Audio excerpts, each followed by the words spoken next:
Ele é apontado como um grande médium da atualidade. Eu vou conversar com Divaldo Franco. Venha!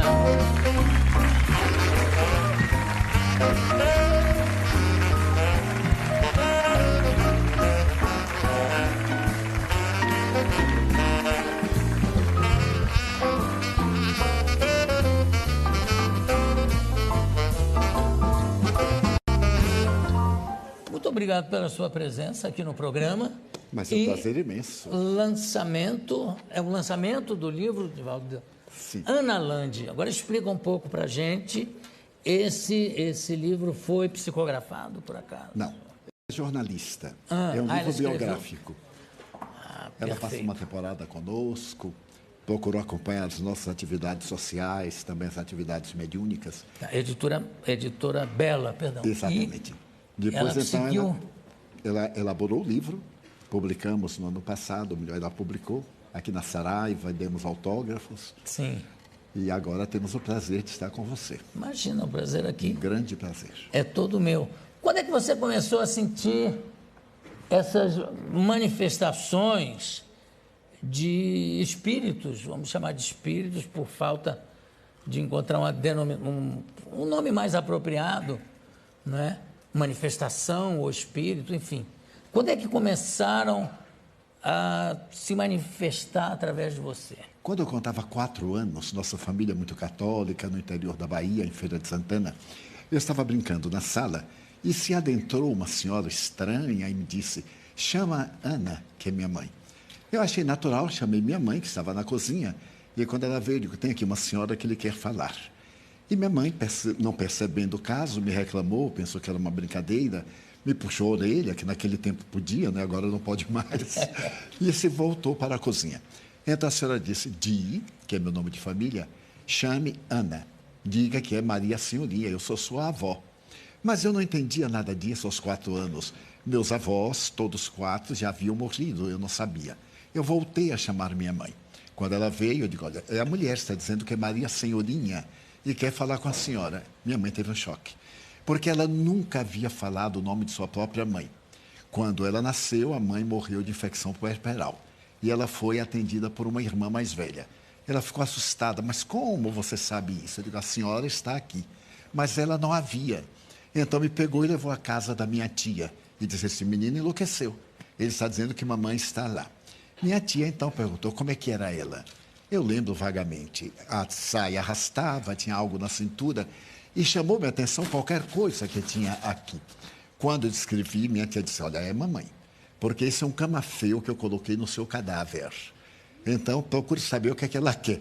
E as duas ficaram com medo, me deixaram Procure saber o que é que ela... Vai lá. Vai lá. Jogaram o pobre do órfão. E então, eu não me lembro o que aconteceu. Aconteceu um fenômeno psíquico qualquer, eu perdi a consciência. A partir daí, João, eu me tornei uma criança mais ou menos especial. E meu pai era muito severo. Muito especial, mais ou menos. E aí? Porque eu via coisas que os outros não viam. Via crianças, especialmente um indígena brasileiro que dizia chamar-se Jaguaraçu. E nós brincávamos muito, e eu tinha a impressão que era uma criança como outra qualquer. Você brincava com esse índiozinho? Trepava nas árvores, corria pelo quintal, aquelas casas de quintais muito grandes. E ele trepava nas árvores junto com você também? Então, sempre chegava na frente. Bom... E eu ficava surpreso. E assim, ué, como é que você subiu antes de mim? Eu dizia assim: fenômeno, fenômeno. Mas quem eu não sabia o que era fenômeno, o índiozinho Jaguaraçu. Quando eu completei lá pelos 7 anos, eu comecei a perceber que eu via muitos outros seres que os meus pais não viam. E então aí criaram-se muitos problemas, porque eu era muito católico, estava sempre na religião, confessava, e o padre terminou por dizer que aquilo era uma influência demoníaca, que o demônio estava desejando... Essas influências são sempre consideradas demoníacas. É uma coisa absurda, não é? Porque nunca me havia proposto nada negativo. E então, eu exigia que eu tivesse uma vida reta. Aos 7 anos eu tinha mais do que reta, não podia ter uma vida oblíqua naquela oportunidade. E então ele disse: olha, ore muito. E eu orava. Quanto mais orava, piorava. Porque eu me concentrava, entrava num mundo psíquico mais forte. Por fim, aos 12 anos, eu briguei com Deus. Porque eu disse para ele: você não aguenta o diabo, como é que eu vou aguentar? Se você que criou o diabo não aguenta, como é que eu vou aguentar? Faço de tudo, oro, confesso, comungo. Nesse ínterim eu adoeci.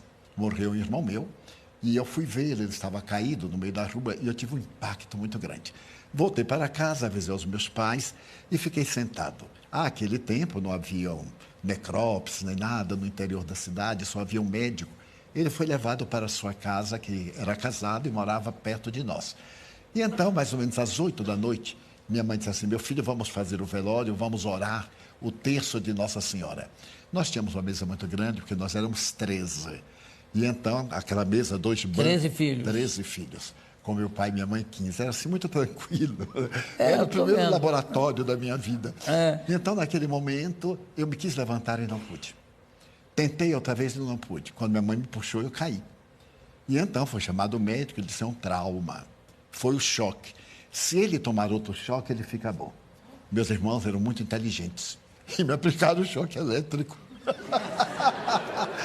Não sabiam que era um choque psicológico. E então eu não morri porque eu não estava no programa. Então me assustavam essa coisa do interior. Por fim, no dia 5 de dezembro de 1944, foi levada à nossa casa uma senhora. Ela me olhou detidamente e disse: mas este menino não tem nada. Eu digo: nossa, que surra que eu vou tomar. Eu estava ali acamado desde o dia 23 de junho até 5 de dezembro. Meu pai era do temperamento da psicologia. E lá em casa nós tínhamos um psicólogo pendurado atrás da porta. Qualquer coisa tinha uma sessão de psicoterapia e a gente ficava ótimo, sem recalque, sem conflito, sem nada. Agora, me desculpe, eu estou fazendo cálculos aqui pelas datas que você está me dizendo. Desculpe a minha brutal falta de sensibilidade ou de educação, mas com quantos anos você está? Que idade você tem? 89. Se a gente passar a mão e você pega isso, não? Não, mas eu transfiro com muito prazer para você. Tá. O restante que houver, nós dividimos. Olha que louco. Podemos fazer uma boa parceria. 89. 89 anos de 90 atividade. quando é? 5 de maio. 90. Mas eu não acredito, Jô. De vez em quando eu olho a certidão de idade, deve ter algum engano. Porque eu não sinto nada. Sinto um prazer imenso de viver. Porque, sendo espírita, eu descobri o milagre da vida. O milagre da vida é a alegria de viver. Trabalhar, ter uma vida interior muito tranquila, fazer uma viagem para descobrir qual é o objetivo da nossa vida na Terra, encontrar o significado existencial e não se abater na hora do problema. Problemas todos nós os temos e eles nos chegam como convites ao amadurecimento espiritual e moral. Agora, desculpa, Divaldo, ou Di, sua família chama você de Di. E fico muito feliz de se chamar-me assim. Então tá bom, Di. O seguinte, você com essa aproximação que você tem com o mundo espiritual, você tem alguma noção, já te foi dito, acho que não, mas já te foi dito quando você deve se preparar para embarcar, para ir para o outro lado? Né? A proposta é: esteja preparado para qualquer momento. Porque Jesus havia dito que a hora nós não sabemos. Não pode saber. Mas eu tive uma parada cardíaca há 30 anos. E tive a chamada quase morte. Então eu vi-me fora do corpo. Fui levado para fazer exames e praticamente estava morto. Voltei. Quando eu voltei, eu tive um infarto. E nessa oportunidade, o meu cardiologista, depois de examinar, disse: olha, prepara para morrer dentro de um mês. A sua vida agora é outra. Naquele tempo eram as operações largas, fazia da gente verdadeiros frangos, né? Céu aberto. Céu aberto, fazia a pesquisa. E ele disse: olha, Edivaldo, se você tiver o maior repouso, você viverá mais de 30 dias.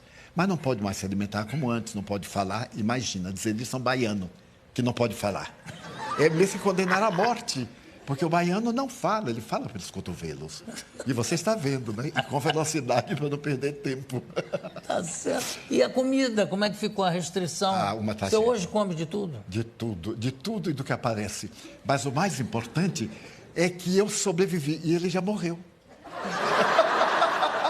Eu fui ao enterro, fiz uma oração muito bonita, agradecendo a Deus antes ele do que eu. É natural, claro. Já que Deus resolveu. Morreu antes Deus ele do que eu. Exatamente. É uma poesia popular. E então aqui estou, mas estou muito feliz. E você trabalha, qual é o tipo de trabalho que você exerce nesse sentido da espiritualidade. Você tem... Eu não sei como usar essa nomenclatura e, de repente, falar uma coisa absolutamente errada. Mas é um centro espírita que você tem? Nós fundamos o Centro Espírita em 1947. Sei. Mas Aonde como cidadão, em Salvador. Ah.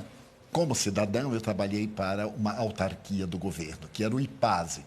Hoje são 4 letrinhas muito queridas, INSS. Todo brasileiro gosta dessas letras, né? Porque isso faz parte da felicidade. Então, trabalhei para o Instituto, aposentei-me em 1980 e dediquei tempo integral ao Espiritismo. E como é que é? Você tem... É um local... Nós temos uma você comunidade. recebe pessoas... Recebemos. Nós educamos crianças. Somos pioneiros na América Latina com os lares substitutos. Nós tínhamos uma casa grande, um lar, um orfanato convencional. Depois nós criamos os lares substitutos e hoje temos uma comunidade que recebemos diariamente mais de 5 mil pessoas. Mas você faz, por exemplo, você tem o dom da cura, vamos dizer assim, não? A cura todos nós temos, João. Porque é uma energia que nós possuímos, todos nós. Quantas vezes alguém chega até você indisposta, lhe aperta a mão, e você transmite algo, a pessoa diz, mas foi tão bom estar com o Jô. Essa irradiação de simpatia, de alegria de viver, é transmitida como também de pessimismo. Uma pessoa chega, lhe aperta a mão e lhe transmite uma dor de cabeça. Então, nós intercambiamos. A atividade das curas para nós espíritas é muito relativa à verdadeira cura interior. Porque não adianta curar-se de um mal de fora e, em próximo período, adquirir outro mal. Agora, como é que você faz de... Eu estou vendo que o seu trabalho é impressionante, inclusive, no sentido de acolher qualquer pessoa, não importa qual é o credo, enfim. Mas a gente sabe e sente que tem muito picareta nessa área, não é? Como é que você faz para combater isso?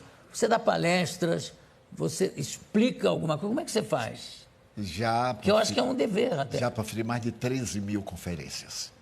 Em 70 países, mais de 2.500 cidades. Demonstrando o falso do verdadeiro.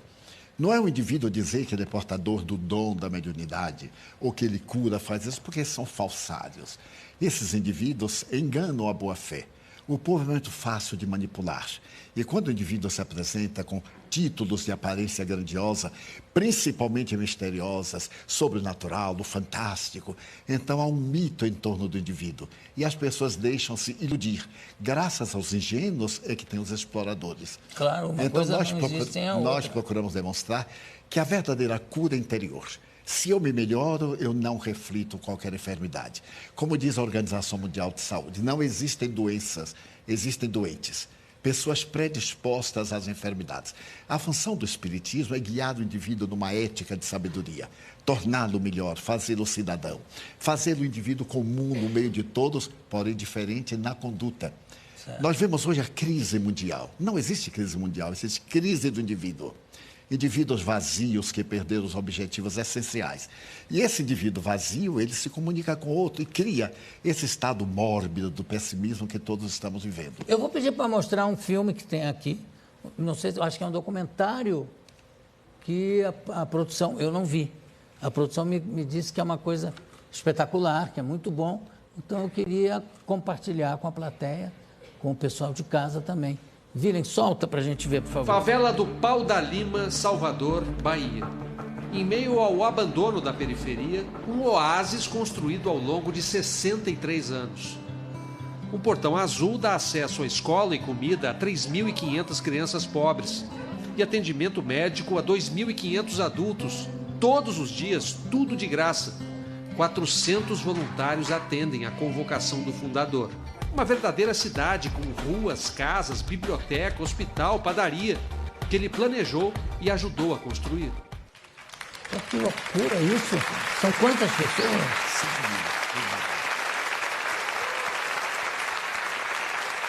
Agora, isso é uma entidade que vive de contribuições? Contribuições, convênios governamentais, principalmente na área da educação. Nós temos 103 professores em convênios com a prefeitura, com o Estado.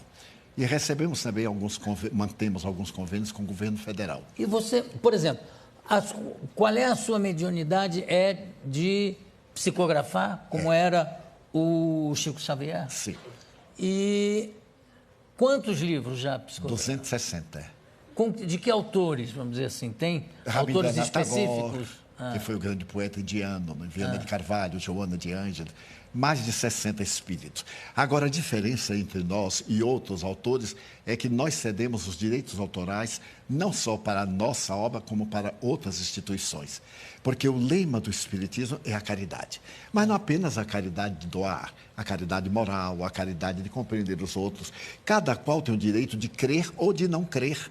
Eu respeito mais um ateu digno do que um religioso hipócrita. Então, a grande Ótimo. coisa...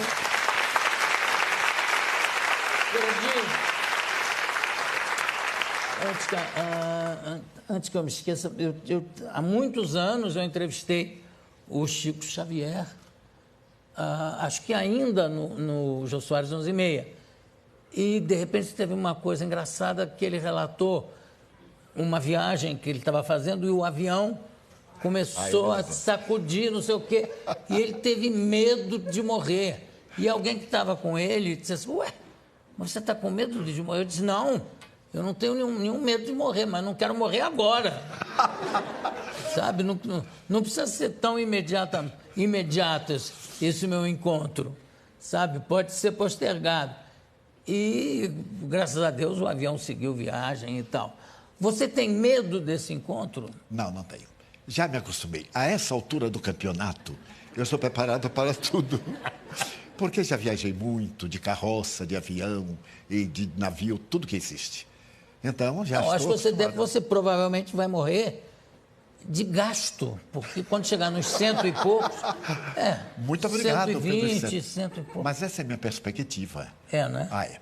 Um amigo, eu estive adoentado, e um amigo muito gentil disse, não se preocupe de morrer, você está muito bem, pode morrer. Mas quem lhe disse que eu quero morrer? Não, eu quero viver, sou espírita, mas eu quero viver um pouco aqui na Terra. Eu ainda não realizei todos os meus ideais. E depois disso nós criamos uma maternidade para atender partos sem dor. E para poder fazer também partos que não sejam cirúrgicos. E temos um resultado fantástico. Não, eu acho que o resultado fantástico já está espelhado aqui na sua presença. Eu quero agradecer demais a presença deste humanitário, não vou chamar de espírita, vou chamar de humanitário, que é o trabalho, é o que ele é, tá? Divaldo Franco. Muito obrigado pela sua presença. Mas sou eu que agradeço, Jô. Demais. Você não faz ideia da emoção.